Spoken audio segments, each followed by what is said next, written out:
So as she just said, one of the beautiful things that we can do here, unlike the plenaries, opening, closing, whatever plenaries or platform, is actually have a serious conversation. So maybe we should start with picking up a few questions. I'm so happy to hear the broad spectrum coming across here.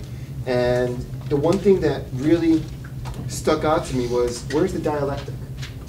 I mean, all four of you spoke about praxis, how the Marxists speak about political economy, yet the most important part of Marx is the critical evaluation of the dialectic, inherited straight going through Hegel into Marx.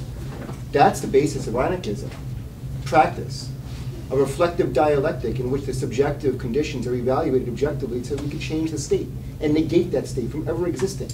Yet the four of you did not mention the dialectic. That's the place of anarchism. Anarchism is not an ideal that determines. Anarchism is living reality, and the producers themselves producing for themselves. So the other thing that was missing was the term proletariat. In a classic anarchistic manner, the proletariat is purely seen as the dispossessed of power. The state holds all power, and we are in a place where the state has absolutely galvanized and centralized all power within it into a microscopic parasitical class. Yet, the word proletariat was not used by either of you. The dispossessed, possessing, and distributing by need, for themselves, by themselves, with arms. That is communism, that is anarchism, that is socialism. Anything opposed to that is revisionism, needs to be destroyed. Period.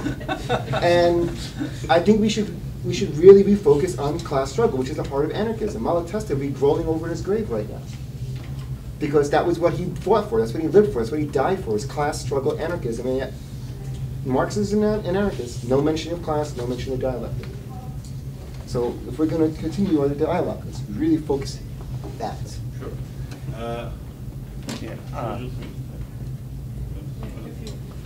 Well, my question was somewhat similar, a little less heated probably, but it just had to do with, it seems like praxis and the process of anarchism maybe I don't know how you said anarchism is more of a process or a practice, I think, than theoretical.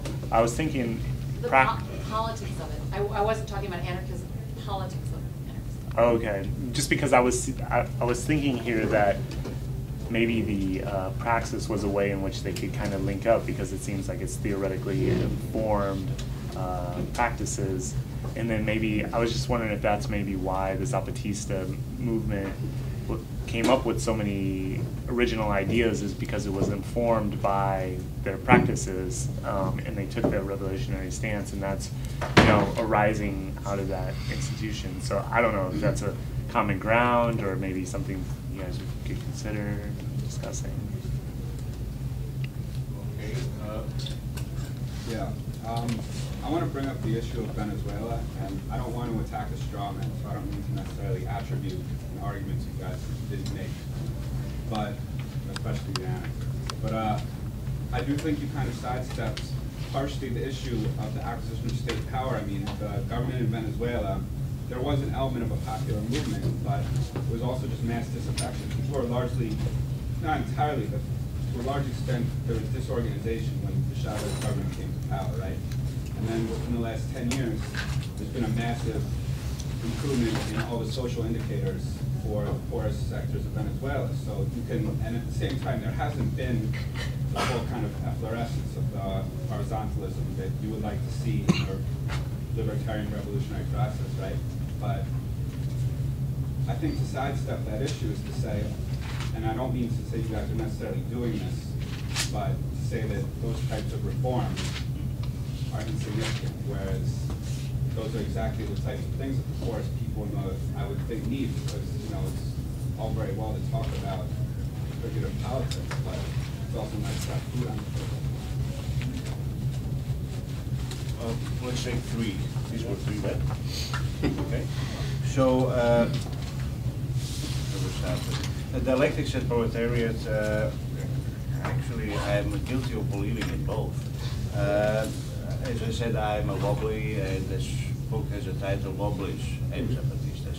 So I actually do believe in class struggle as the central component of and I do believe in working class, and I do believe in proletariat. I believe in what I would call the planetary working class, right? Global proletariat. So I wouldn't disagree with you, except for what was the thing that we have to do with revisionists? Oh, Destroy them.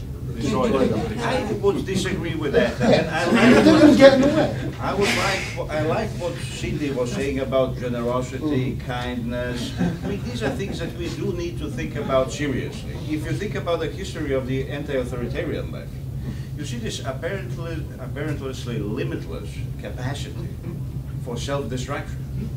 And I'm very concerned about creating communities of struggle. They're going to be riddled with this very same passion for self-destruction. And if we are going to destroy revision, I would like to dialogue with people that you call revisionists. I would like to see what they have to offer. And I would like to see a context of actual communication and exchange there. So I do believe in the same things I believe that you believe too. But let's try to have a more generous context in exchanging these ideas. As for Venezuela and reforms from the above, I come from Yugoslavia, as Riga also, and Yugoslavia reminds me very much of Venezuela, and I think that there is a reason. People who are now thinking and planning Venezuelan political economy are people who actually spent 50 years writing about Yugoslavia. These are people who are market socialists from the United States, mostly, who have been completely enchanted with the Yugoslav model of market socialism. And let me tell you, that model had serious flaws. It had some advantages, definitely, but it had some serious, tragic flaws.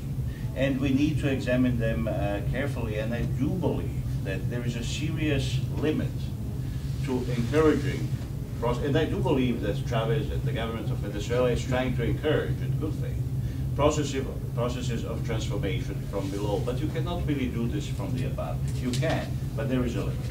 So I'm very scared. I believe in revolutionary reforms. I just don't believe when they're coming from the government. I think that there is a limit there.